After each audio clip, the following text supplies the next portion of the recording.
Good morning. Good morning. Good morning. Good morning. It is just coming on 5 a.m. Wednesday, hump day, January 10th, and CPI is tomorrow. So happy to be able to get a video out. Monday, I missed. Thus, you got algo day, like I said, very easy to recognize when you have algo days. Not easily recognizable in the very beginning of it, but very much an algo day and the bounce that we were already expecting to take place. Yesterday, very interesting. Double topped 47.65, kicked right off of it. We did get that big gap down, and then we did continue to go back into that minus 40 point range slump after that Monday algo day to finally break us out of it. Little red closed above the open, which again could have got really dirty had we closed below that open there, 47.41. But we managed to make it through, and they wound up tagging right into that 47.56, which was the target early in the day. A lot of you guys made some good money there just getting some call outs on the 47.6 upside target. That fucking monster whale that went in with 15,000 contracts on the 473 calls at 40 cents. Greater than 200% on those. And then, we go around and we do our thing over in the spreads. Spreads worked out nice, playing both sides of it, taking it both ways. 47.65, 47.60s got as much as $3. The 47.20, 47.25 puts, not yet $2, but hey, $1.75. Who's going to say no to that? Either way, you made money both ways. Both of them wound up going out full credit. You always got to take these things with a little bit of a grain of salt after you've had an algo day, but making money is simply making money. Yesterday, interesting Mart was the QQQ, how the QQQ, again, broke out of that 405 up to 406, looking with the gap up that we got today, something into that 408.50 area for us to get topped out, which will wind up filling that SPX gap from over there at the beginning of the year, right around 47.69, 83, 47.70, call it, which we're only 4 points shy of filling completely. Thus, 47.78 is the end of the world, and I've already posted a trade over in the room.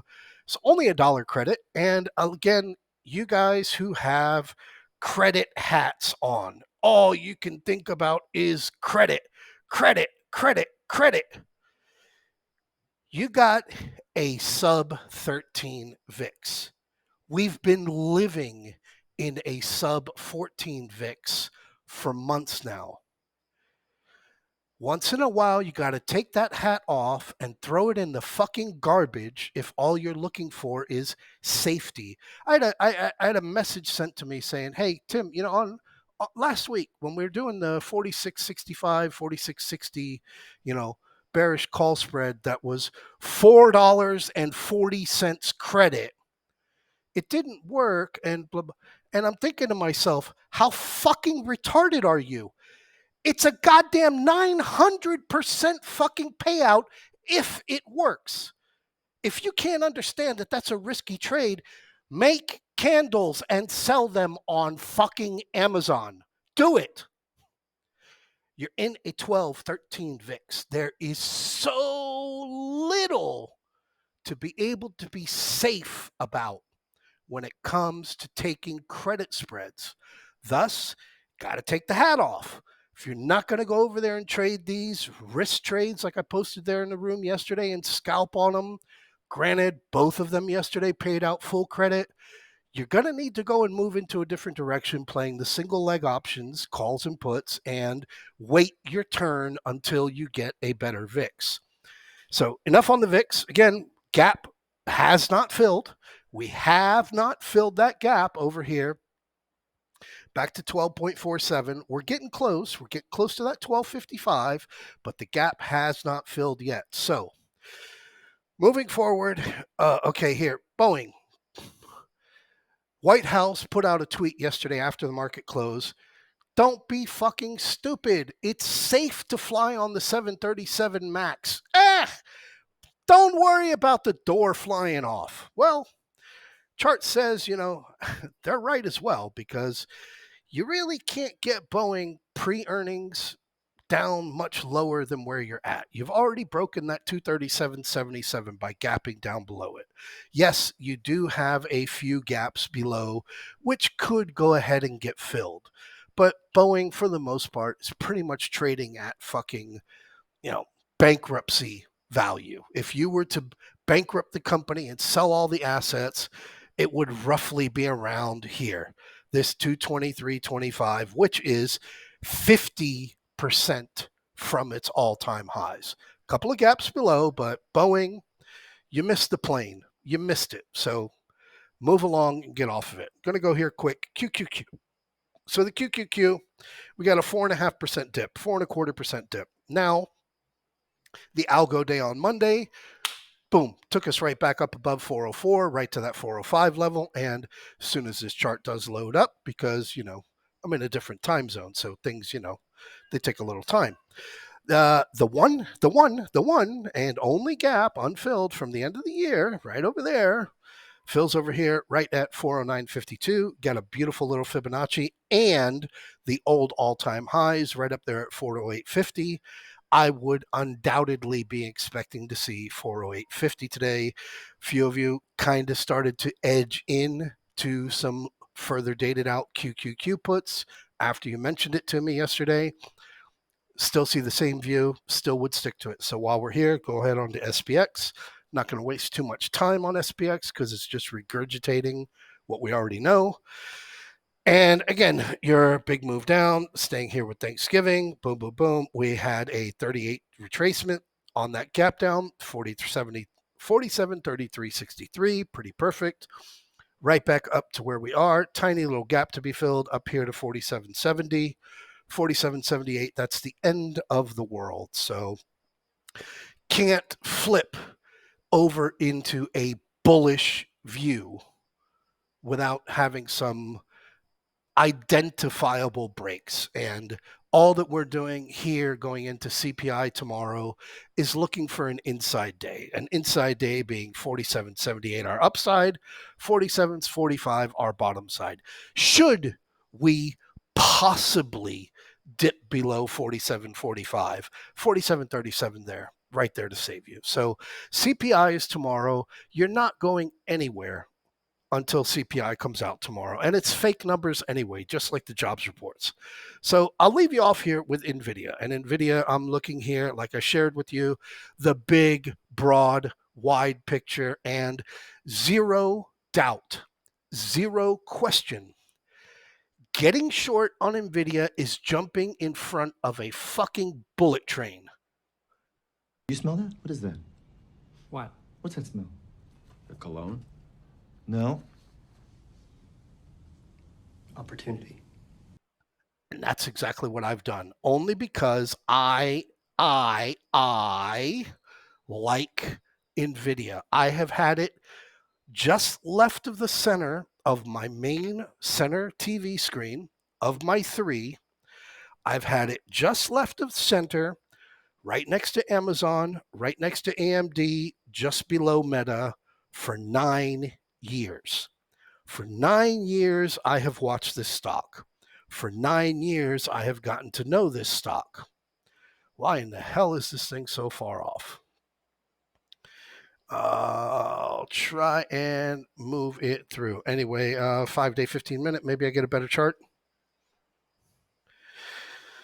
Looking at the move down, looking at the move up, we'll see what kind of chart provides. That's a little bit better. And what I'm seeing here is a very likely wave 3. Now, this is not showing real time axis. Hang on, show extended hours because we're gapping up right now as of the moment. Yes, that's what I needed. And I'll move you on to the 30-day. Apologies here, man. Come on, it's 5 o'clock in the morning. Doing the best I can. So when it loads up here, we will see, okay, there. So looking at that low, right over there, 450, back on December 5th, looking at it as a 2 or a B, looking at a 1 and a 2, very clean, and this being 3, having broken at 527. We hit and broke that trend line that I mentioned and I shared, and we've made it thus far up to the 123.6 extension. So far, Still looking as if a bearish bounce off of NVIDIA so far. What I see here and what I like here is how the retracements off of this move here, off of this 472.67, a 50 retracement would bring you right down to 507. 507 would also be your 23.6 retracement going back to your October lows, right? So having been that both of those Fibonacci's line up together at the exact same place, I like the opportunity as well as that denying any bullish momentum because you would be breaking below this high, this 509. What is it? 509? 509.17. 509.17. So that's the breaking point. 509, 507. NVIDIA retraces down below 509, 507. Forget it. That's over. It is nailed into the coffin that this is a bearish impulse move to the upside. There is nothing you can do to deny that. I don't care who you are. This being the big trend line, again, back over here in July, zoom it out a little bit more. Trend line is going to be a little bit off because we're not on a 1 minute, but yeah, right here. Here was your break above the trend line over here on August 23. Boom. Hey, we broke the trend line, guys. And what did we do? We retraced right back down there to that 420 area, 415, 416. So I like the choppiness of NVIDIA during the course of these past 3, 4, 5, 6 months. This breakout to the upside, I call bullshit only because I have done extensive amount of research on NVIDIA. Extensive. I have followed other people that have done even deeper research on NVIDIA. This is a fucking Ponzi scheme. Just like Bernie Madoff, just like Charles Ponzi, just like fucking Enron. This is a fugazi. Don't let that cloud your judgment when you are getting into a trade, because guess what? We're looking here at NVIDIA. We will look here at NVIDIA at a wide view, okay? Wide view NVIDIA. Wide view NVIDIA. When they invented AI back in May, is when they bumped up above that old all-time high, right over there, right around 306, 346.47 was their all-time highs back in November of 2021.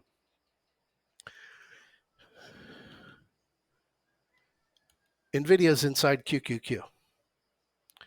So rather than going over there and paying extensive premiums on QQQ, or I mean on NVIDIA, you can go and match them up. You can go over, you can look at NVIDIA and you can say, so the NVIDIA 340 puts would cost me this much, and that is a big drop down. However, look over on QQQ and see, oh yeah, that 354 area, a lot of gaps that need to be filled over there from the previous couple of weeks. Maybe I should go out there and look at some June 380 puts. Now you're awake. Now you're in the game. And now you're ready for inside window Wednesday ahead of fake CPI Thursday coming out tomorrow. So have a great morning and enjoy today's video.